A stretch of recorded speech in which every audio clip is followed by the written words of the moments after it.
ভাই একটা যখন বি হোনা একটা প্লেনে 503টা ইট নিয়ে গেতাইছে, একটা পড়ে গেছে, তাহলে কয়টা থাকবো? 502টা। বাহ ভাই তুই তো চালাক আছে ভাই। একটা ফ্রিজের মধ্যে একটা হাতি কি ভাই থুবো? এটা সম্ভব না। আরে সম্ভব। বড় একটা ফ্রিজ নিবি, দরজা খুলবি, হাতি ঢুকিয়ে দিবি, ফ্রিজ আটকে দিবি। ভাই একটা জিরাফ ফ্রিজের মধ্যে কিভাবে করে থুবি?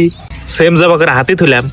আরে না, আগে ফ্রিজের দরজা খুলবি, হাতিটা বের করবি, জিরাফ ঢুকে দিবি, ফ্রিজের দরজা আটকে দিবি। একটা বাঘে আফ্রিকাতে পার্টি দিছে, সব জানোয়ার ইনভাইট করছে, সবাই গেছে কিন্তু একজন জানায় বসে কেরা?